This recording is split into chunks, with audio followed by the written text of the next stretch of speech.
Ini hati kami, ini hidup kami Bapa, seluruh tubuh, roh, dan jiwa kami persembahkan kepadamu pada pagi hari ini Tuhan. Oh, kami memuji Engkau ya Tuhan, kami menyembah Engkau di dalam roh dan kebenaran ya Tuhan. Pada pagi hari ini kami datang kepadamu Tuhan. Mari Engkau ambil alih seluruh hidup kami Tuhan. Seluruh buah pikiran kami, seluruh rencana kami Tuhan. Biarlah semuanya itu ada di dalam kuasamu, ada di dalam kendalimu ya Tuhan. Ora bayara bayara la se, shiara la bayara bayara Jesus, shikara la mo, hiara la bayara la se, haleluya, haleluya. Mari ucapkan syukurmu kepada Tuhan. Mari sembah Dia Rabaya Siara lamo. Segala puji, segala hormat hanya bagimu Tuhan. Kami sembah Kau Yesus, kami tinggikan Kau Tuhan, sebab Engkau Raja atas hidup kami. Engkau yang berkuasa, shikara la la la la la se, shiara la la la la la bayara se, la la la la la marada da se na baya se. Terima kasih buat perlindunganmu Tuhan. Terima kasih buat kasih setiamu sampai pagi hari ini. Shikara la bayara bayara ba, papara la la la la la se. Shikara la bayara bayara bayara bayara. Terima kasih Tuhan, terima kasih. Engkau baik, Engkau ajaib, Engkau dahsyat, lawat kami Tuhan, dimanapun kami berada Tuhan. Apapun keadaan kami pada saat ini Tuhan, kami percaya roh-Mu, roh-Mu yang hebat, roh-Mu yang kudus itu menjaga kami, melindungi kami, memelihara kami dengan sempurna. Thank you Lord, thank you Lord. Engkau ajaib bagi kami Tuhan. Engkau mengasihi kami dengan segenap hati dan roh-Mu Bapa. Engkau tidak pernah meninggalkan kami. Ora bayara papa papa Jesus. Shiara bayara bayara bayase. Shikara la bayase. How great is our God. Sing with me, how great is our God. And all we see how great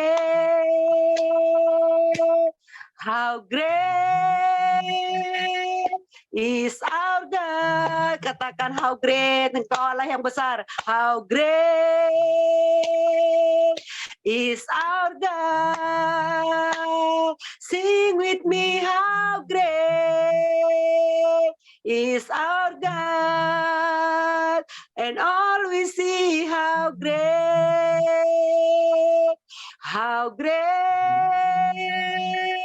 is our God. And all we see how great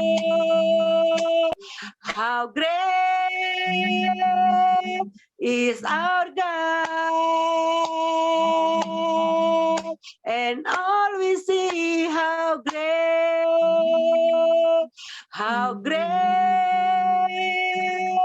is our God. Haleluya Tuhan, Engkau Allah yang besar, Engkau Allah yang perkasa. Engkau sudah memilih kami, Engkau menjaga kami dengan yang baik. Kami bersyukur Tuhan, kami berterima kasih, kami percaya pada hari ini kami ada dalam lindungan-Mu Tuhan. Bawa kami lebih lagi masuk dalam hadirat-Mu. Bawa kami Tuhan lebih lagi dalam pengenalan Engkau ya Yesus. Terima kasih buat pagi ini. Terima kasih buat seluruh partisipan yang sudah hadir. Terima kasih buat The Power of Love. Terima kasih buat keluarga kami, orang tua kami, anak-anak kami, suami, istri kami, bahkan tetangga kami, gereja kami. Buat semua orang yang pernah ada di dalam sejarah hidup kami. Kami bersyukur buat pagi ini. Terima kasih Bapa, Engkau baik, Engkau dahsyat. Kami kembalikan segala hormat, segala puji, dan kemuliaan hanya kepadamu pada pagi hari ini. Tuhan, sebentar kami akan mendengar sabda Tuhan. Biarlah Tuhan Engkau yang menguasai hati dan pikiran kami. Sehingga kami Tuhan mengerti isi hatimu pada pagi hari ini. Di dalam nama Yesus, kami sudah memuji Engkau, kami menyembah Engkau Bapa. Haleluya. Amin. Baik, silakan Pak Cikianko untuk menyampaikan firman Tuhan. Selamat melayani, Tuhan Yesus memberkati. Ya, oke. Selamat pagi Bapak Ibu. Apakah suara saya terdengar dengan jelas? Jelas, Ya, jelas. Pak, jelas. Ya, oke ya. Terima kasih. Satu kehormatan bisa bersama-sama kembali dan melayani Tuhan. Amen. Nah, ini apakah sudah terlihat? Ya, sudah Pak. Oke, ya. Ini ya saya rasa tidak perlu diperkenalkan lagi ya. Kita kenal ini profil kami. Nah, hari ini ada sebuah tema ya yang menjadi sebuah pergumulan buat saya juga sebetulnya. Dan saya bersyukur bisa sama-sama berbagi dan kita mau sama-sama belajar di dalam kebenaran firman Tuhan, yaitu Kristus dalam ring 1 ya. Ya, sebelum kita mulai kita berdoa. Bapak, terima kasih Tuhan. Pagi hari ini, Engkau oleh kesetiaan-Mu tetap mau menyapa kami. Sering kami tidak setia untuk mendengarkan dan mempraktekkan kebenaran firman-Mu, tetapi kami melihat Engkau terus beranugerah bagi kami. Engkau terus mau mendidik kami, Engkau terus mau mengajar kami, Engkau terus mau membimbing kami lewat berbagai hal. Dan pagi hari ini Engkau mau berbicara secara khusus untuk kami tentang membangun sebuah relationship. Tuhan, berkata-katalah bagi setiap kami, pakai hamba-Mu yang penuh dengan keterbatasan dan kelemahan ini, agar hanya isi hati-Mu saja yang Engkau boleh sampaikan. Bukan isi hati pembicara. Cegah hamba-Mu jika berkata-kata hanya karena keinginannya. Terima kasih Tuhan, kami mau memiliki hati, pikiran, lidah, pendengaran seorang murid yang mau diajar terus. Dalam nama Tuhan Yesus, kami berdoa dan kami menaikkan syukur. Amin. Oke. Saya mengangkat sebuah tema tentang ring 1 ya. Nah, kenapa ini cukup penting ya? Namanya ada ring 1 ya, kita mungkin tahu ya, seperti penjagaan ketat ya. Itu namanya ring 1 ya. Kalau di istana itu, wah itu ring 1 berarti super ketat, super penting, sangat prioritas ya. Nah, mungkin ada ring 2 ya, itu mungkin nggak terlalu seketat ring 1, nggak seperti prioritas ring 1 ya. Nah, ring 1 ini juga berbicara tentang kita punya cincin ya, cincin nikah ya, nikah. Ya, setiap kita yang menikah tetap memakai cincin kita ya, ada di tangan kanan atau tangan kiri ya. Mungkin kalau udah kebesaran dipindahin ke kelingking ya. Ya, kalau kekecilan taruh di jempol. Ya, jadi kita mau belajar sama-sama nikahnya. Nyanyian Jarah Daud ya, Mazmur 133. Ini mungkin sering Bapak Ibu dengarkan ya, atau baca, lalu dipraktekkan, dan saya diberkati sekali di dalam Mazmur 133 ini ya, tentang nyanyian Jarah Daud. Sungguh alangkah baiknya dan indahnya apabila saudara diam bersama dengan rukun. Terus seperti minyak yang baik di atas kepala, meleleh ke janggut dan meleleh ke janggut Harun dan ke leher jubahnya. Seperti embun gunung Hermon yang turun ke atas gunung-gunung Sion. Sebab kesanalah Tuhan memerintahkan kehidupan untuk selama-lamanya. Jadi, Bapak Ibu, di sini kita bisa belajar. Setiap kita yang mau mengalami sebuah berkat, ya, ternyata berkat itu diperintahkan. Berkat itu nggak harus kita kejar. Berkat itu nggak harus kita upayakan. Berkat itu nggak harus kita perjuangkan. Tetapi Tuhan sudah perintahkan berkat itu, ya, untuk kita mengalami kehidupan selama-lamanya. Nah, konsep berkat itu sendiri tergantung setiap orang punya sebuah pandangan perspektif. Ya. Cuma untuk saya, ya, saya sendiri yang bicara berkat itu bukan bicara hanya sekedar materi. Ya. Materi itu adalah perkara yang paling kecil. Ya. Uang, jabatan, itu adalah perkara yang paling kecil. Berkat yang paling besar di dalam kehidupan saya adalah, atau berkat yang paling besar di dalam kehadiran sebuah pernikahan atau keluarga bagi saya adalah ketika Kristus hadir di dalam hidup saya.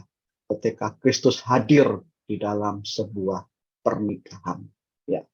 Ada sebuah pertanyaan beberapa tahun lalu, Bapak Rohani saya menanyakan, menurut kamu mujizat terbesar yang pertama kali dilakukan oleh Yesus itu di mana? Saya katakan, ya di pernikahan Kana, Boksu. Oh ya, benar. Nah, apa mujizat terbesar di dalam pernikahan? Wah, dengan cepat saya jawab, oh, yaitu air Tuhan ubah jadi anggur ketika kekurangan anggur itu di dalam pesta pernikahan. Terus Bapak Rohani saya bilang begini, benar, itu mujizat terbesar. Bukankah itu cuma tanda?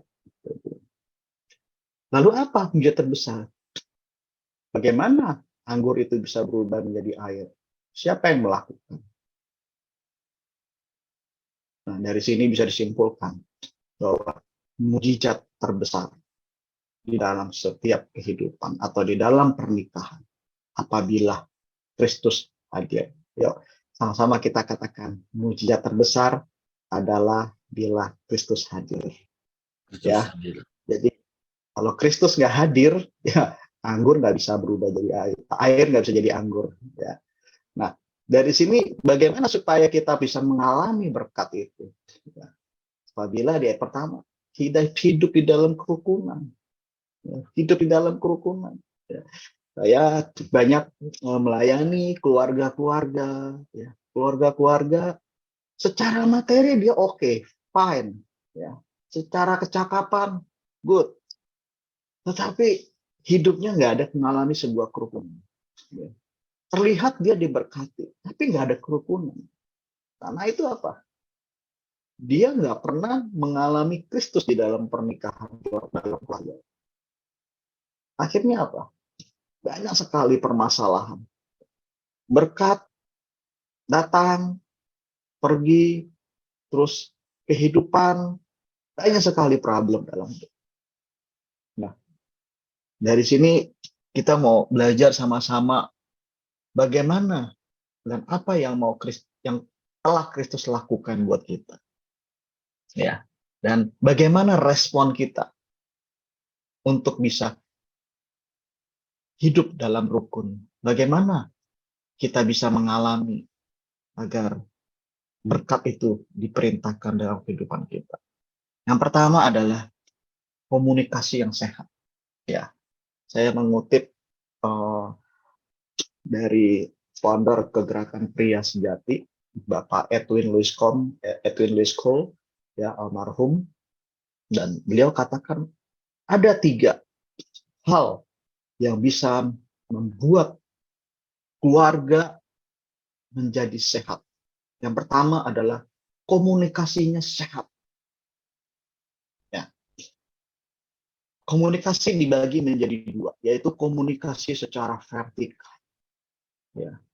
Di mana Yesaya 50 ayat 4 bilang, Tuhan Allah telah memberikan kepadaku lidah seorang murid. Ya, katakan seorang murid. Nah, saya percaya kita di sini adalah seorang murid yang sedang bersekutu. Supaya dengan perkataan aku dapat memberikan semangat baru kepada orang-orang yang letih lesu. Setiap pagi, nah ini sudah dialami oleh kita semua ya. Setiap pagi ia mempertajam pendengarannya ya, untuk mendengar seperti seorang murid. Jadi setiap pagi dia mau mempertajam pendengaran. Mendengar tentang apa? Tentunya tentang apa yang Tuhan mau sampaikan. Banyak orang, terlalu banyak orang ngobrolin tentang Tuhan, bicara tentang Tuhan, bicara diberkati Tuhan, bicara tentang mujizat Tuhan, bicara apa yang Tuhan sudah lakukan buat diri. Tetapi dia tidak pernah lagi melatih untuk mendengarkan, ngobrol dengan Tuhan. Ya. Banyak orang ngomongin Tuhan, tetapi jarang ngomong sama Tuhan. Banyak orang ngobrolin Tuhan, tetapi jarang ngobrol sama Tuhan. Ya. Karena ngomongin Tuhan, itu ada batasnya. Tetapi kalau ngobrol sama Tuhan, kesaksian kita nggak akan ada batasnya. Ya. Satu kali saya menjemput anak pulang sekolah, dan dia waktu itu di kelas 2 naik kelas 3, dan kelas 3 itu naik ke lantai 2 dan dekat perpustakaan. Dan gurunya baru. Yang tadinya gurunya cowok, sekarang gurunya jadi cewek. Nah, di kelas 3 itu dia mengalami sebuah perubahan. Pulang sekolah, saya tadinya ingin traktir dia makan di McDonald.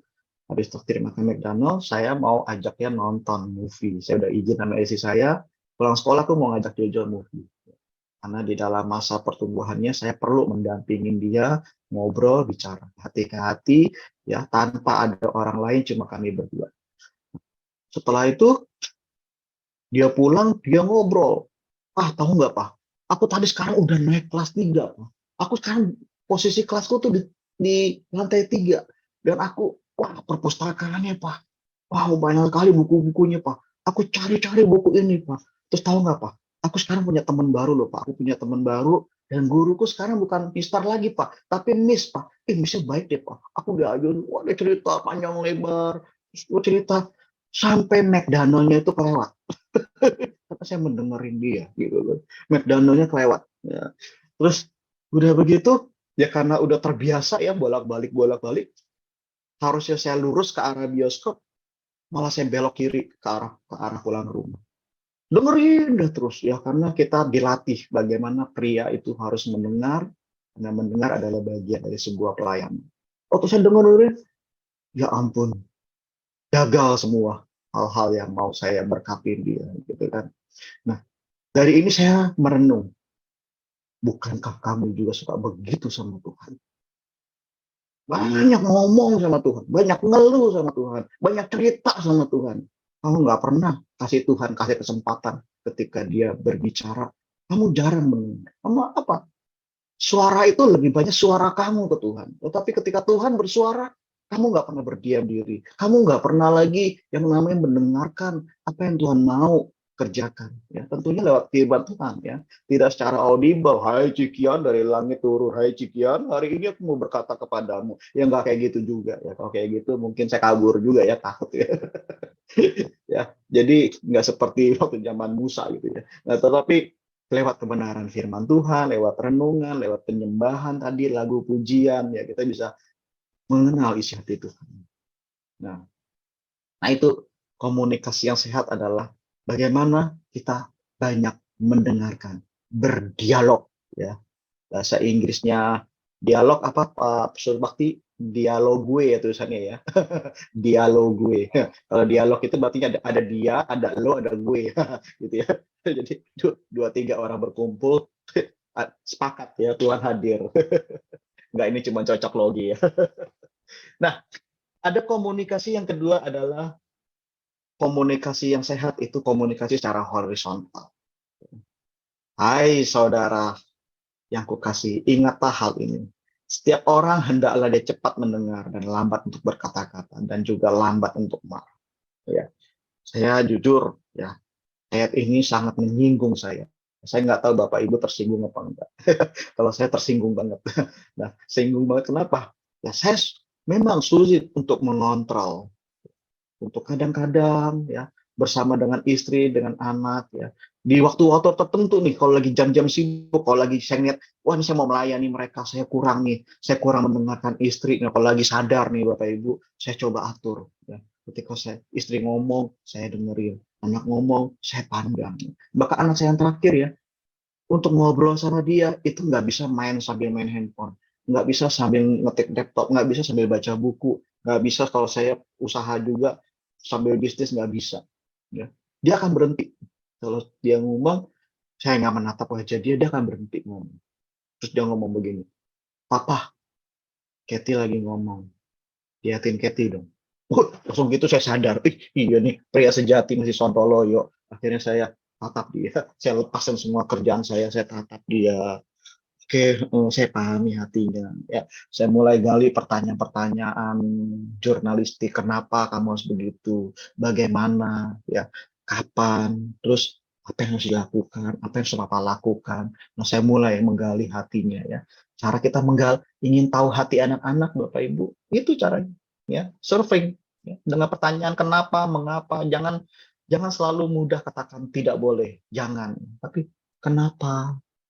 Mengapa, bagaimana. Nah, itu pertanyaan jurnalistik untuk bisa mengetahui isi hati anak. Demikian juga dengan istri, ya, dengan pimpinan, ya, dengan karyawan, ya, saya juga coba. Gitu. Nah, terkadang mulut sih nggak bicara, tetapi pikiran ini yang selalu berbicara. Ya, ya, saya punya pengalaman begitu, Bapak Ibu. Saya pernah jatuh juga di sini. Ketika istri menjelaskan satu hal gini-gini, ya, dipikir, gue sih nggak bicara, kelihatannya bijak banget denger,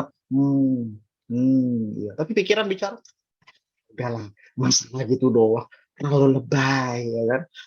Udahlah, aku udah punya solusinya. Pikiran begitu, wah udahlah. Akhirnya apa? Kita nggak mendengarkan isi hati. Ya, jadi sebenarnya mereka itu nggak perlu minta solusi, mereka hanya mau dipahami, ya kan? Ya, ibu-ibu, ya Pak, bapak-bapak, istri ketika bicara hanya mau dipahami. Ya. Para anak-anak ketika bicara, mereka hanya mau didengarkan, mereka pengen rasakan kehadiran kita, begitu. Ya, nah, terus, halo, apakah saya masih ini? Ya, masih lanjut Pak. Ya, masih Pak. Oh masih ya. Ya, lancar Nih, Jaya. di laptop saya agak nge-lag nih. Oh enggak, bagus kok. Ya, ya, ya, oke. Ya, terus yang ini adalah kenapa kita harus bangun sebuah komunikasi. Ya, karena seni komunikasi bukan dari pandai kita bicara, tetapi dari pandai mendengar. Ya, ketika para pembicara, pengkhotbah, ya, atau berita membawa acara, kelihatannya dia punya speakingnya bagus, ya, pandai. Sebenarnya gini Bapak Ibu, ya, buat saya gitu ya, untuk bicara itu sebenarnya hanya karena sesuatu yang sering saya ulang-ulang, nilai yang sering saya praktekkan, nilai yang sering saya dapatkan, nilai yang selalu saya aplikasikan, sehingga apa? Saya dapat terus dan saya coba bicarakan terus, saya pandai. Jadi komunikasi pun hanya pandai bicara, ya. Kalau orang kelihatan pandai bicara, itu sebenarnya hanya sesuatu yang baru, sesuatu yang sering dia ulang-ulang, informasi yang sudah dia dapat gitu loh. Tetapi kalau orang pandai mendengar, artinya apa? Dia mendapatkan sesuatu yang baru. Dia mendapatkan sesuatu yang baru. Dia mendapatkan sesuatu pewahyuan baru. Dia mendapatkan sesuatu ilham baru. Dia dapat suatu pengetahuan yang baru. Dan itu sangat bermanfaat buat kita. Ya. Nah, saya senang dengan sebuah tulisan ya, bahasa Chinese ya, Itu mendengar itu dalam bahasa Chinese artinya adalah king. King itu terdiri dari beberapa huruf. Ya. Ada iyo, iyo itu oto. Bahasa Chinese itu oto. Oto itu kuping, telinga, iyo. King, fangti, raja. Ni, ada yu. Yencing. Yencing itu mata. Ya. Undivided attention, sikap yang nggak terbagi. Ya, hot, sim. Nah, jadi ada oto, fangti, ni, yencing, terus ada sim. Itu artinya apa? Kalau digabung-gabung itu jadi ting. Jadi ketika kita mendengarkan seseorang, gunakan telinga kita. Seperti kita lagi menghadapi raja. Ya, kalau di Indonesia, seperti kita sedang mendengarkan Bapak Presiden Jokowi Widodo. Dengan penuh hormat kita dengarkan, kita simak. Ya, dan fokus kepada orang itu. Dan dengan mata, ya, apalagi pria itu nggak bisa mendengar, hanya melakukan ini. Ya, mungkin wanita bisa ada multitasking, dia sambil bisa nyetrika, ya kan, sambil nelfon, ya kan, sambil popok anak. 3 hal itu bisa dilakukan dalam sekaligus. Itu keunikan, ya. Nah, terus ada sikap hati yang nggak terbagi, ya. Jangan hanya sekedar bisa memperhatikan, melihat, terus dengan telinga pandangan sana, tapi hati dan pikirannya terbagi, nggak tahu kemana. Lagi mikirin cicilan, lagi mikirin yang lain gitu ya. Itu nggak bisa ketahuan oleh saya. Nggak bisa ketahuan oleh si pembicara gitu loh. Nah, ada sikap hati. Nah, hati ini adalah sumber kehidupan. Ya. Bagaimana sikap hati kita? Kita mau buka hati nggak? Mau dilembutkan nggak? Mau diarahkan nggak oleh kebenaran firman Tuhan? Nah, ketika kita udah mengalami ini, ya, saya percaya Roh Kudus akan dengan dahsyat bekerja dalam hati kita. Ya. Terus yang kedua adalah sexuality yang sehat. Bagaimana seseorang dikatakan keluarganya sehat? Pertama, komunikasi sehat, kedua, sexuality yang sehat, ya. Nah, di dalam bimbingan pranikah yang selalu saya katakan, ya, salah satu materinya yaitu tentang masalah seks, ya. Itu di dalam Korintus, ya, istri tidak memiliki hak atas tubuhnya sendiri, melainkan suaminya. Dan sama seperti itu pula, suami tidak memiliki hak atas tubuhnya sendiri, melainkan istrinya. Nah, di dalam proses ini, ya, di dalam membangun hubungan seks, jangan sampai terjadi ada yang namanya hati yang menafsui. Nah, ini yang di dalam konseling pranikah, ya, di situ saya coba mengajarkan, ya, untuk di dalam area ini, ya, khususnya mereka yang belum menikah, untuk menjaga sekali hal seperti ini, ya. Karena kalau dia sudah melakukan hubungan seks di pranikah, pasti nanti mereka nggak akan bisa mengalami ayat firman, ya. Kehidupan nikah seks di dalam pernikahannya nanti penuh dengan kenafsuan, ya, bukan melayani dengan sebuah kasih.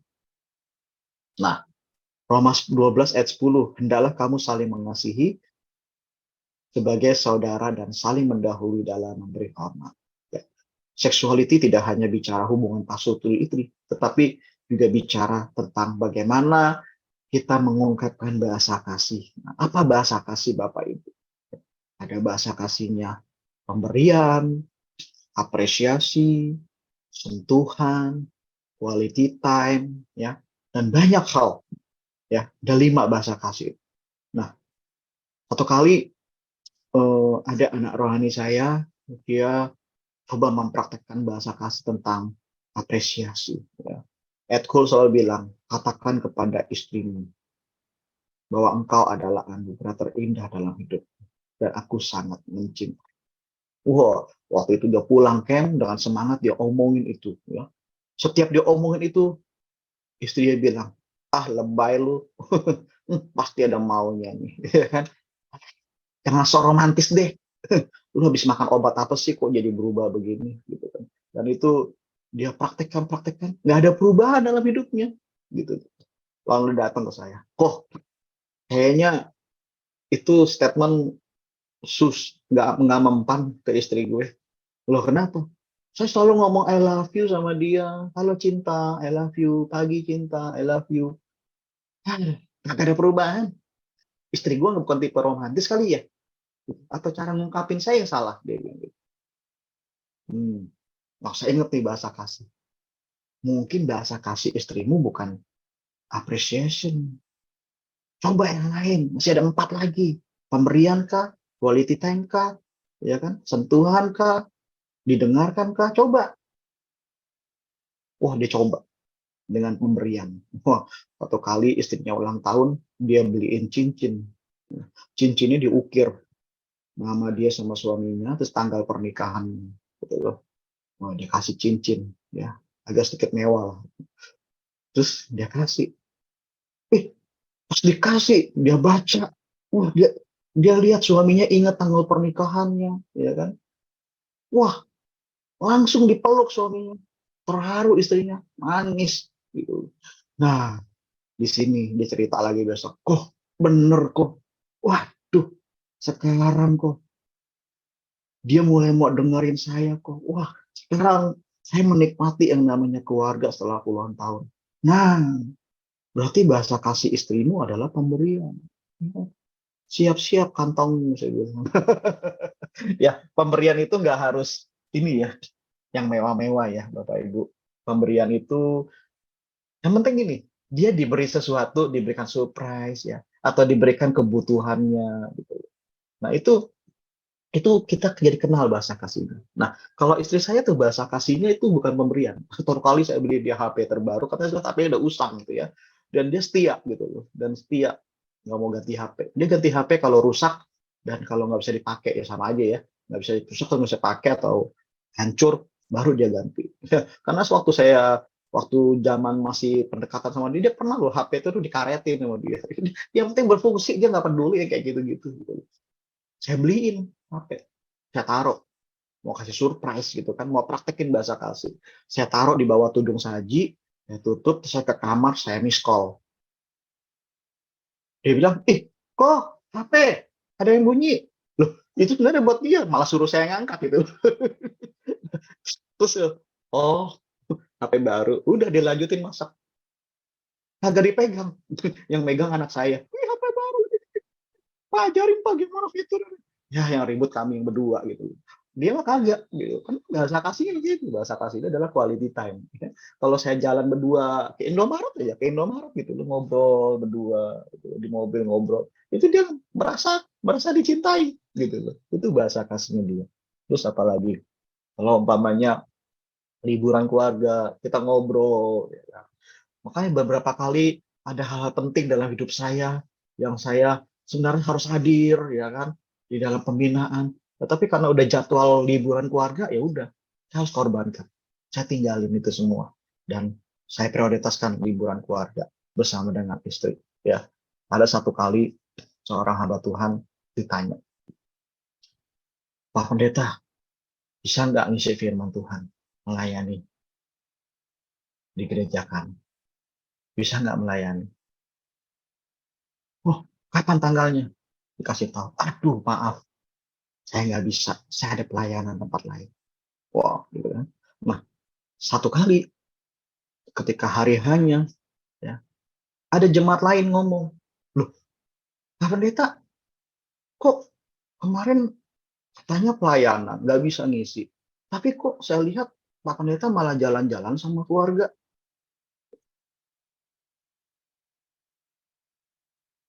Kalau pamannya begitu, harusnya Pak Pendeta bisa pelayanan dong. Tapi katanya ada pelayanan tempat lain. Tapi malah pelayanan keluarga. Maksud Pak Pendeta mungkin. Loh, bukankah hadir bersama dengan keluarga itu juga pelayanan?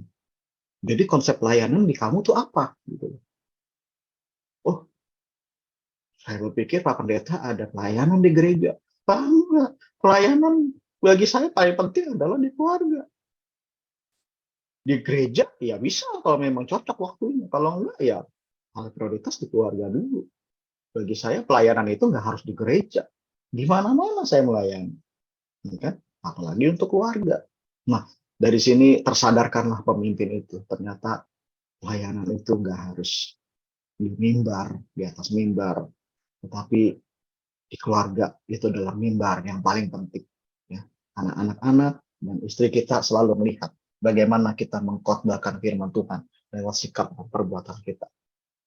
Nah, ini yang selalu saya tekankan buat mereka yang sebelum menikah. Ya. Ada sebuah hormon neotropins. Ya. Penelitian Universitas Pisa, hormon neotropins dipercaya bisa memakan gairah seksual. Dan hormon ini akan menurun dan habis bagi pasangan nikah lebih dari 2 tahun. Saya lihat, saya ketika baca ini saya terkagum-kagum banget sama Tuhan. Gitu ya. Kenapa Tuhan sampai bisa sedetil ini ya, untuk memberikan sebuah hormon ini? Karena apa? Selama 2 tahun pernikahan, pasti banyak ada ketidaksepahaman, ada beda budaya, dan sebagainya. Mungkin mereka konflik. Atau ada ribut-ribut kecil, ya, ada penyesuaian, sehingga mereka ini. Tapi mereka akan bersatu lagi ketika hormon ini muncul dalam diri mereka. Gitu. Nah, nanti konflik lagi ada, aduh udah kayaknya bagaimana. Tapi nanti akan hormon itu memunculkan dan mengikat mereka lagi. Gitu. Ada sebuah gairah di dalam seksual mereka. Gitu. Nah, permasalahannya nih, saya temukan ya ada satu pasangan suami istri. Saya katakan, kalian ini udah jangan nikah dulu deh. Tolong jangan nikah dulu. Kenapa? Karena saya lihat kalian udah wah banyak hal yang ketika saya gali banyak hal yang saya lihat kalian udah siap untuk menikah. Perlu ada pemulihan dari diri kalian. Tapi gedung udah digini, saya udah sebar undang gini-gini. Ah ya udah, benar aja. 1 minggu ketika mereka menikah, istrinya telepon. Tengah malam itu, jam 11. Oh, tolongin saya. Loh, kenapa kamu? Koper saya dilempar oleh suami saya diusir. Wah, baru loh 1 minggu nikah loh. Harusnya mereka honeymoon. Baru honeymoon, dilempar koper. Nah, di sini saya lihat, ternyata ketika mereka di dalam sebelum pernikahan, mereka sudah melakukan hubungan suami istri dengan secara intens. Dan akhirnya apa? Hormon itu habis. Ya. Ketika mereka nikah, udah nggak ada lagi malam pertama dan sebagainya. Udah hambar semuanya. Dan itu yang saya benar-benar dari sini, saya benar-benar fokus di dalam area pemuritan buat anak-anak muda. Ya, kami fokus anak muda, kita muridkan dengan gembala pemimpin. Anak-anak muda kami jemput bola, mereka yang sedang relationship, kami kejar. Ayo ketemuan tiap minggu, obrolin tentang area-area ini. Ya, kita muridkan mereka dengan tentang area seksual. Nah ini Lana Turner, selebritis Hollywood 95. Menikah sampai 8 kali. Ngeri ya Bapak Ibu. Nggak maunya Bapak Ibu punya anak seperti ini. Ya. Itu perlu dimuridkan. Nah, yang ketiga ya adalah keuangan yang sehat. Ini ayat yang menjadi ayat favorit di dalam hidup saya yang selalu Roh Kudus ingatkan. Ya. Ya Tuhan punya mula kebesaran dan kejayaan, kehormatan, kemasyhuran, keagungan. Ya segala-galanya yang ada di langit dan bumi. Ya Tuhan punya mula kerajaan, Engkau yang tertinggi melebihi segala-galanya sebagai kepala. Sebab kekayaan dan kemuliaan berasal daripada dan Engkaulah yang berkuasa atas segala-galanya. Dalam tangan mula kekuatan dan kekayaan. Dan dalam tangan mula kuasa yang membesarkan dan mengokohkan segala. Keuangan yang sehat. Di sini kita belajar juga di dalam Lukas 16 ayat 13. Seorang hamba tidak mengabdi kepada dua tuan. Karena jika demikian, ia akan membenci yang seorang dan mengasihi yang lain. Atau ia akan setia kepada seorang dan tidak mengindahkan. Kamu tidak dapat mengabdi kepada Allah dan kepada Mammon. Ya. Jadi jika kita tidak setia dalam hal Mammon yang tidak jujur, siapakah akan menyertakan kepadamu hati sesungguhnya? Ya. Hari-hari ini uang menjadi saingan Yesus, ya, bukan lagi iblis, tetapi uang yang menjadi saingan Yesus, ya. Terus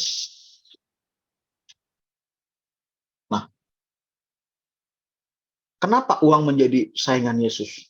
Ya, karena gini, hampir sebagian besar area kehidupan kita berhubungan dengan uang. Ya. Sejak 2017, saya ada usaha dengan pemimpin, mulai memuridkan jemaat di dalam hal keuangan. Kami muridkan mereka bagaimana menabung, bagaimana memberi, bagaimana memiliki sebuah investasi, bagaimana kita kejujuran, bagaimana kita melihat semuanya adalah kepemilikan Tuhan. Semuanya milik Tuhan. Nah, sesungguhnya Yesus berbicara lebih banyak mengenai uang daripada topik-topik lain. Ada 16 dari 38 perumpamaan sangat jelas berbicara mengenai bagaimana menangani uang dan kepemilikan. Bahkan di dalam Alkitab mengemukakan bahwa ada 400 ayat tentang keselamatan, 500 ayat tentang doa, ya, 2000 ayat tentang iman. Tetapi lebih dari 2350 ayat tentang uang dan kepemilikan. Ya. Tuhan Yesus tahu di zaman akhir ini banyak masalah muncul karena uang. Bahkan dia sendiri dikhianati oleh muridnya, Yudas Iskariot. Uang. Nah, jadi uang udah menjadi saingan Yesus, ya, bukan lagi iblis. Iblis sudah dikalahkan di atas kayu salib, ya kan? Maka tadi itu banyak sekali perumpamaan tentang ayat-ayat tentang uang.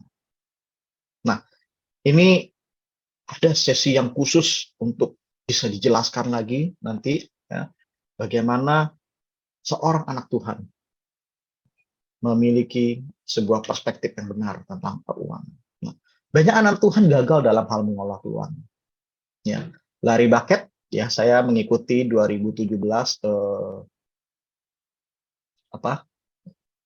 kelasnya Crown Financial Ministry, ya, bahwa cara seseorang mengelola keuangan itu sangat menentukan persekutuannya dengan Tuhan. Jadi Bapak Ibu, cara seseorang mengelola uangnya itu sangat menentukan persekutuannya dengan Tuhan. Karena itu perlu sekali kita muridkan anak-anak kita, ya, jemaat kita di dalam hal keuangan.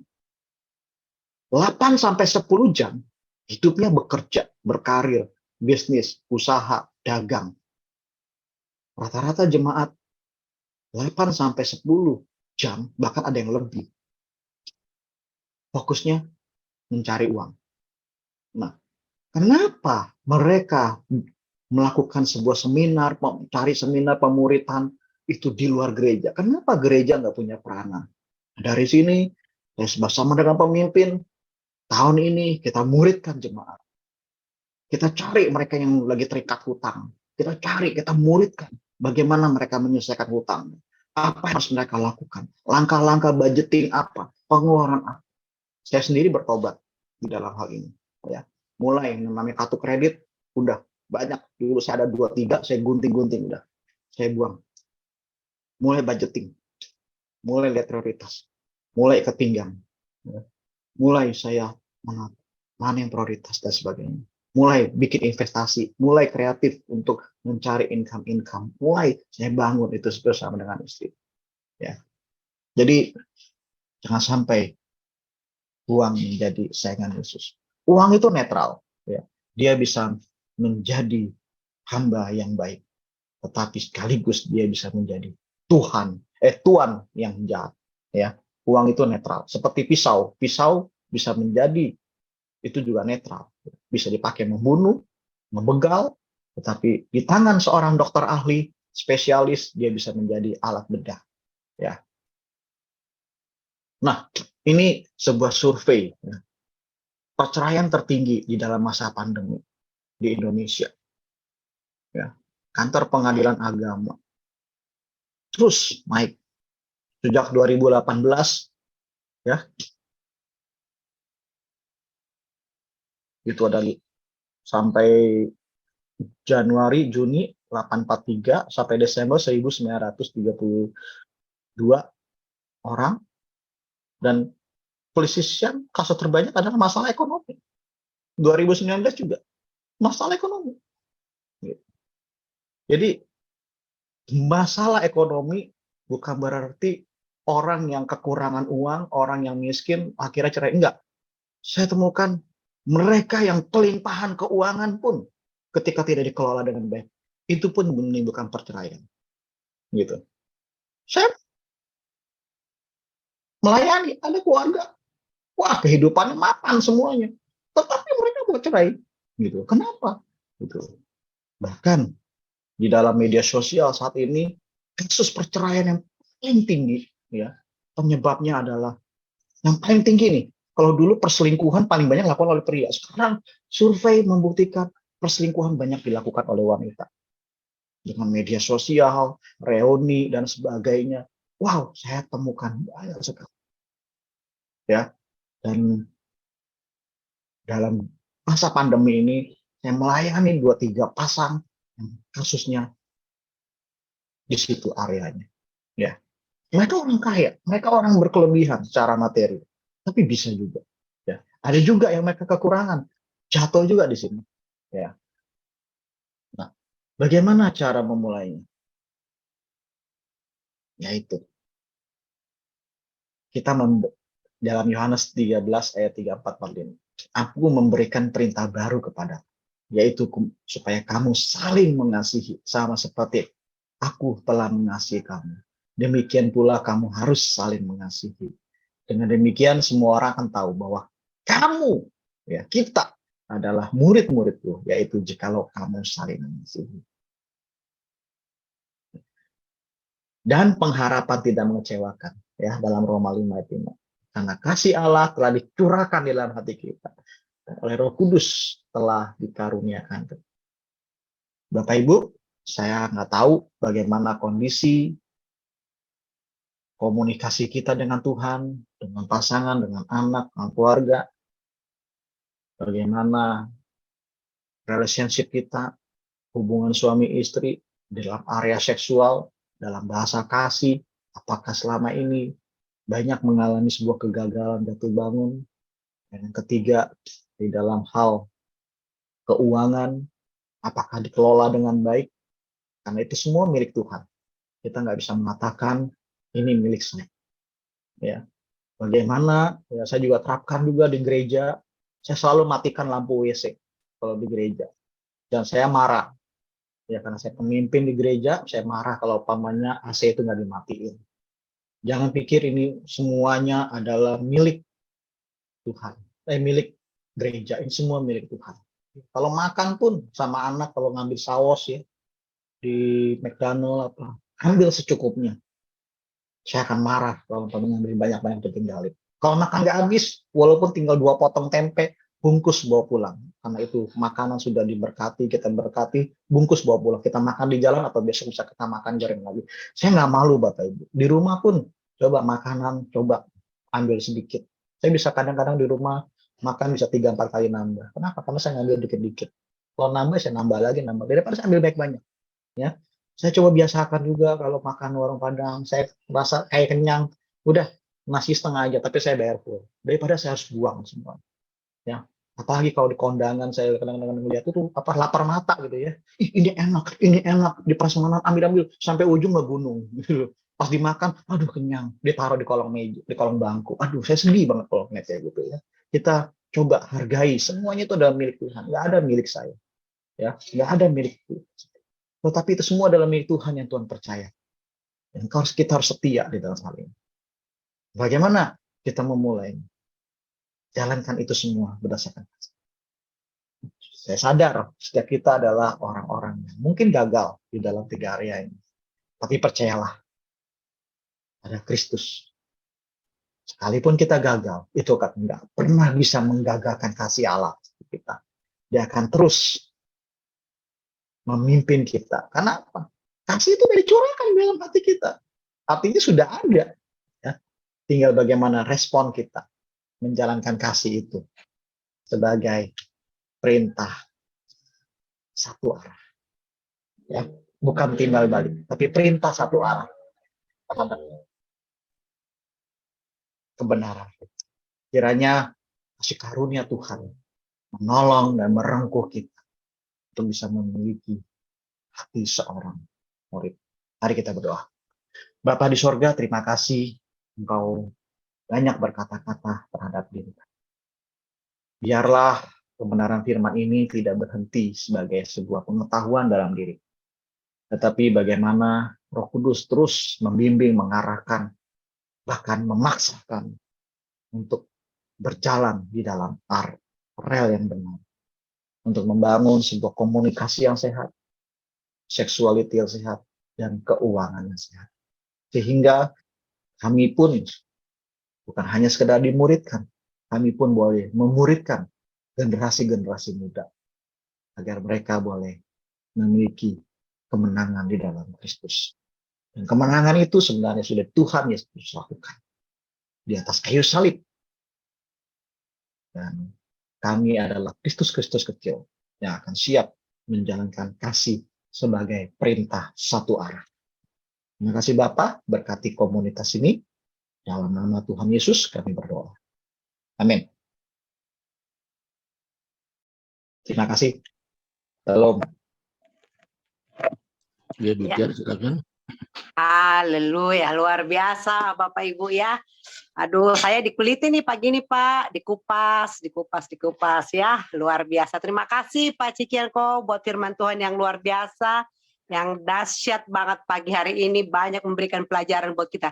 Sederhana, tapi memang itulah sebenarnya dalam kehidupan ini ya. Aduh, harus sehat dalam komunikasi kepada Tuhan dan sesama, kepada keluarga, sehat juga sexuality ya, kemudian juga sehat keuangan. Wah, kalau ketiga ini mungkin sudah ditemukan dalam keluarga, bahagia sekali ya Pak Cikian ya. Mari Bapak Ibu kita praktek ya. Saya hari ini diingatkan tadi tentang bahasa kasih ya. Memang bahasa kasih ini berbeda-beda Bapak Ibu. Ayo siapkan kesaksiannya, tapi waktunya 3 menit satu orang. Jadi ya mungkin ini banyak mungkin yang mau bicara, tapi saya dulu ya. Nah, di situ bahasa kasih saya tadi tertarik ya, dan saya teringat. Jadi saya juga begitu Pak. Kalau saya digombali saya makin sebel gitu. Jadi saya nggak suka. I love you nggak perlu. Saya bilang bukti mana. Tapi ketika dia ucapin selamat, ingat pas pernikahan, walaupun nggak kasih apa-apa, hanya ngucapin, itu bagi saya kayaknya wow gitu kan. Nah tapi beda, kami beda bahasa kasihnya. Jadi kalau almarhum dulu enggak, dia suka begitu, suka digombalin. Kalau di kita udah ngomong dia udah ini dia kelepek-kelepek gitu kan. Nah jadi beda. Oleh karena itu pagi hari Bapak Ibu, memang ini sangat perlu dikenali ya. Sangat-sangat perlu. Jadi jangan kita paksakan kehendak kita gitu. Jadi saya dulu ya ini saya jadi ini agak nostalgia. Jadi kalau suami dulu dia lebih suka menggombali. Kalau enggak dia paksakan selera dia. Selera dia apa? Kalau ulang tahun dia sukanya makan ayam dipanggang. Jadi 1 ekor itu bulat dipanggang. Nah dipaksakan juga buat saya nggak masuk. Saya diam aja. Saya lihatin gitu kan. Nah jadi itu tadi. Tapi gini perbedaan itu ketika kita sudah mengenal Kristus kita bisa selesaikan. Ya dengan tadi kita bicara. Saya nggak suka seperti itu. Saya lebih bagus ngomong aja pun ucapin selamat ulang tahun. Saya sudah senang banget. Nggak usah ngasih apa-apa. Tapi ingat gitu ya. Misalnya udah pas jam 12, kalau itu diucapin kayaknya kita udah berbunga-bunga rasanya. Nah seperti itu. Jadi Bapak Ibu kenalin bahasa kasih buat pasangan terutama dulu dari kita. Kemudian juga ke anak-anak, ya ke keluarga. Beda-beda memang. Ada yang mau dirangkul, mau dipeluk. Ada juga yang enggak. Tapi kita berikan apa yang dia mau, kita cover gitu. Jadi beda-beda memang ya.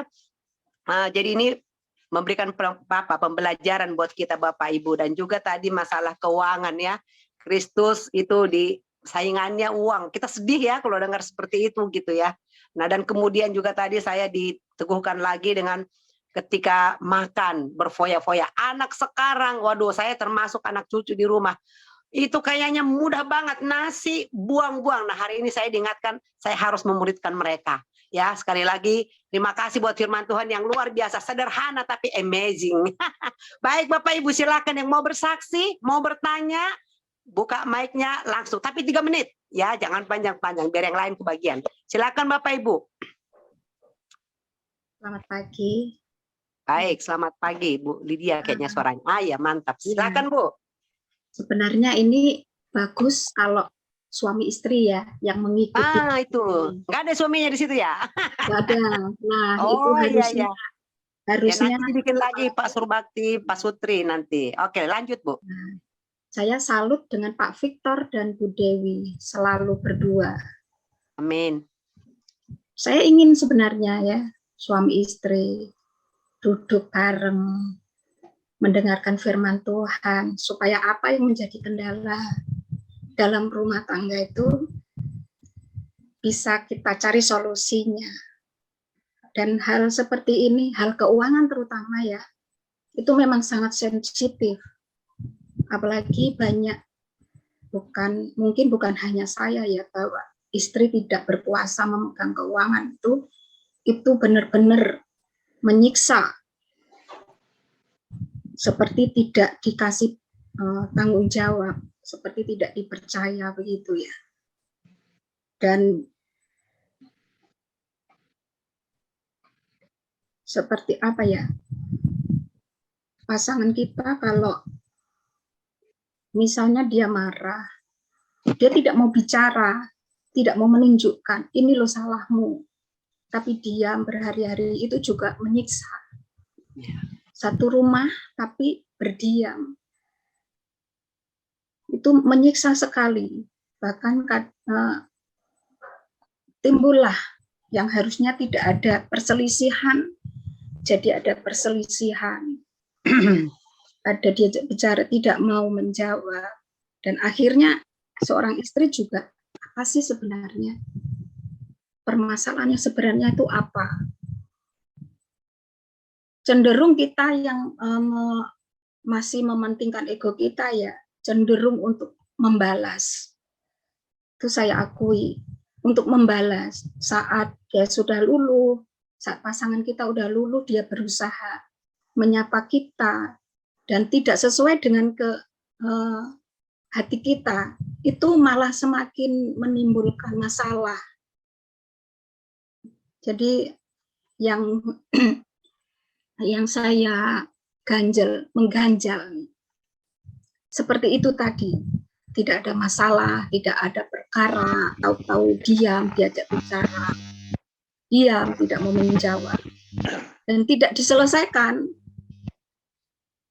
Tahu-tahu sudah nganu, saling bertanya gitu aja. Itu selalu seperti itu, berulang seperti itu yang menimbulkan permasalahan. Dan pagi ini sebenarnya itu yang saya bilang awal tadi, bagus sekali kalau suami istri yang duduk bareng, mendengarkan, dan saling mengoreksi diri. Itu saja dari saya. Oke, baik. Terima kasih Bu Lydia Lalang ya, terberkati. Mungkin Pak Cikian mau sampaikan sesuatu buat Bu Lydia Lalang? Ya, saya respect sekali dengan Ibu Lydia ya, dan saya merasakan pagi ini Roh Kudus sedang merengkuh hati Ibu Lydia, tidak bisa mengungkapkan isi hati dan perasaannya. Ya, saya turut bisa merasakan apa yang Bu Lydia rasakan hari ini, dan di awal pernikahan saya juga mengalami seperti itu. Ya, istri saya juga tersiksa dengan kehidupan saya. Ya, yang saya punya pola asuh keluarga yang fatherless. Ya, saya orang terlahir dari seorang ketiadaan. Saya nggak pernah dimuridkan, karena bagaimana dimuridkan, papa saya bukan orang percaya. Ya, dan dari situ saya mulai dimuridkan beberapa rohani. Saya juga begitu. Ketika marah saya diam dan nggak pernah mau ada penyelesaian masalah. Saya mulai melampiaskan emosi dan sebagainya. Gitu loh. Nah, waktu istri saya ikut camp wanita bijak dan dia banyak ditegur di dalam 1 Petrus 3 ayat 1 sampai 6 ya, karena Tuhan banyak bicara, ada 6 ayat di situ, dan pria bicara Tuhan cuma kasih 1 ayat ya, di ayat yang ke-7 ya. Hai suami, hiduplah bijaksana dengan istrimu, sebagai kaum yang lemah hormatilah mereka sebagai teman, pewaris kasih karunia itu kehidupan, supaya doamu terhalang. Jadi ketika doa-doa saya terhalang, saya ingat saya udah nggak hormat sama istri ini. Visi saya terhalang, saya ingat saya udah nggak hormat sama istri. Ayat ini selalu nyinggung saya, selalu ngingetin saya. Nah, Saya pernah marah dengan istri saya. Saya pernah marah besar. Dan saya marah itu waktu itu saya ingat di depan banyak orang. Ya. Nanti satu waktu saya bisa undang istri saya, dia bisa menyaksikan juga bagaimana kehidupan saya. Saya marah dia di depan banyak orang, Bapak Ibu. Mungkin Bapak Ibu nggak pernah diomelin, para ibu-ibu nggak pernah diomelin di depan banyak orang. Saya marah dia di depan banyak orang. Tetapi ketika saya itu hanya masalah nggak esensi gitu, karena saya udah nginget, saya marah itu nggak hanya sekali langsung marah, tapi biasa saya ingetin sekali, ingetin 2 kali, ingetin 3 kali, saya baru bisa marah. Terus itu saya salahnya saya marah depan banyak orang. Wah dia kesel, dia naik ke atas langsung, dia diem. Kok dia yang salah, kok dia yang marah dalam hati saya. Udah saya diamin juga, saya diamin gitu.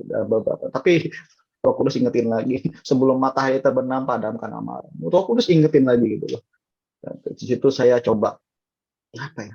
Ya udahlah, saya gengsi saya muncul. Udahlah dia yang salah, dia yang minta maaf duluan. Tiba-tiba dia turun bawa makanan. Walaupun dalam keadaan marah, dia tetap melayani saya. Walaupun keadaan marah, dia tetap jalankan fungsinya sebagai seorang istri. Firman bilang, dia lagi naruh bara api di kepala saya, gitu. Saya malu jadinya, gitu ya. Itu saya, ya ampun. Bahkan Bapak Ibu, ketika dia lagi marah pun, dia tetap melayani area seksual saya. Dia tetap melayani makan saya. Dia tetap di depan anak dia tidak bersikap marah. Tapi dia marah. Disitulah saya mulai melihat ada sebuah karakter Kristus. Di situ saya berjumpa karakter Kristus dan saya mulai Roh Kudus ingetin. Amin. Kamu memang nggak salah. Tapi salahnya kamu marahin dia di depan banyak orang. Cara kamu yang menyelesaikan masalah itu menimbulkan masalah baru. Akhirnya saya datang, saya minta maaf. Akhirnya kami sekarang punya komitmen berdua. Siapa yang paling cepat? Kalau mau jadi pemenang, dia yang paling cepat minta maaf. Jadi pokoknya kalau saya mau jadi menang, saya harus cepat minta maaf. Saya adalah pemenang. Gitu. Jadi itu menjadi motonya kami berdua, dan dia mengakui kesalahannya, diakui, dan akhirnya kita selesai. Dan kita tutup dalam doa. Nah dari sini saya mau katakan bahwa untuk memenangkan suami kita, ya para istri, Firman bilang apa? Tidak dengan perkataan. Kalah debat lah kita. Pria itu makhluk logika, pintar ngomong. Ya. Tetapi gini, kelakuan lewat keunikannya wanita menjadi teladan. Ya. Lewat wanita tuh unik. Saya mau bilang sama ibu-ibu, kami ini sebagai seorang pria suami nggak akan bisa sampai hari ini kalau nggak ada ibu-ibu. Kenapa? Ibu-ibu itu penolong. Kalau namanya penolong, yang ditolong yang menolong lebih kuat daripada yang ditolong. Kami pria ini lemah gitu loh. Ya kan namanya penolong, tim rescue. Berarti kalau dalam bahasa aslinya tuh penolong itu adalah sama dengan bahasa asli dengan Roh Kudus, Ezer. Jadi ada penolong besar, Roh Kudus. Nah, istri adalah penolong kecil buat kita para suami. Saya percaya Roh Kudus akan mampukan Ibu Lydia di dalam segala keterbatasan untuk bisa menolong suami. Itu aja sih. Baik, terima kasih Pak Cikian. Semoga menjawab Ibu Lydia Lalang ya. Maju terus ya. Jadi memang benar ya, saya juga buat komunitas ini rindu gitu ya. Kita boleh ikut pemuritan wanita bijak gitu ya. Dan ini bersyukur ya pada para kaum pria sudah ada di sini pembicara pria sejati. Jadi sudah termuridkan ya. Nah, kami juga nanti berusaha mencarikan dari tim wanita bijak ini jadi pembicara di sini, Pak Surbakti, sehingga berimbang gitu ya. Nah, baru nanti mulai ibu-ibu juga curhat, suami saya begini gitu kan. Iya ya. Tapi bukan itu. Ketika kita dilawat, yang kita buka borok kita justru. Aduh, rupanya saya belum benar jadi istri. Gitu ya. Saya juga dulu baru-baru masuk gaji bijak gitu, Pak. Katanya gini, kapan kamu terakhir pijat kaki suami kamu? Wah, gue ingat kapan ya. Aduh, udah lama. Ada nggak seminggu yang lalu, sebulan yang lalu, setahun yang lalu katanya kan? Semua pada bingung. Waduh, Nah, saya bersyukur karena saya suka mijat masih ada sebulan yang lalu. Jadi dia suka dipijat kan, jadi dia bilang, aduh kalau enggak kan ada yang setahun yang lalu enggak ada. Ditanya kan kapan katanya. Kita bengong, oh kita penolong. Ayo ajak ngobrol sambil nonton TV, pijat-pijat kaki suaminya di ini. Jadi waduh, ibu-ibu kalau masuk kita bijak dikupas benar-benar kayak ngupas bawang habis gitu. Tapi tahu nggak, setelah itu kita ringan, enteng, dan kita bisa berfungsi, dan tadi seperti kata Bapak unik dan menjadi teladan ya. Nanti kita doakan, nanti kami carikan nanti pembicara yang dari ini, semoga ada nanti yang bisa bersedia untuk masuk di sini nanti. Dapat PR baru lagi nih Pak Subakti. Oke, itu saja mungkin pagi ini karena waktunya. Aduh, kepengennya. Boleh itu Pak Subakti, Pak Sutri dibikin. Nanti Pak Cikian sama Ibu dihadirkan ya. Tapi nanti jadi semua itu aduh luar biasa. Jadi pulih semuanya. Baik, karena waktu kita Saya sudah. menambahkan sedikit dulu Bu Tiar ya. Ya, silakan, Jadi silakan. hari ini bagus sekali ya. Tapi untuk pengalaman saya ya Pak Pendeta, siapa tadi Cikianko ya. Cikian. Oh. Pengalaman pribadi di dalam hidup rumah tangga saya lah ya. Iya. Ada satu poin yang saya tangkap belum diungkap di sini, yaitu kejujuran. Ya. Jadi salah satu fondasi komunikasi itu jujur satu dengan yang lain. Gitu. Itu yang kalau satu diantaranya tidak jujur, itu akan berdampak, itu akan memunculkan sesuatu yang tidak baik gitu. Jadi mungkin saya harus menambah aja bahwa kejujuran itu juga menjadi hal yang penting dalam berkomunikasi. Itu aja Pak, Bu Tiar, makasih. Oh, cukup Pak Cikian, ya. Jadi itu mungkin masuk. Kalau saya mungkin itu dimasukkan itu di dalam komunikasi yang sehat tadi Pak.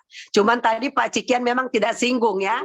Jadi komunikasi yang sehat itu memang harus jujur suami istri ya. Jujur kepada siapa saja sebenarnya, bukan harus suami istri ya, siapa saja. Makanya ada sekarang bahasa integritas ya. Jadi apa yang kita katakan dan apa yang kita lakukan itu sejalan. Mungkin itu saja. Baik Bapak Ibu, luar biasa pagi hari ini, semangat terus. Kami tunggu berkat berikutnya Pak Cikian, jangan bosan-bosan. Kami sangat diberkati dengan kehadiran Bapak di komunitas ini. Baik, silakan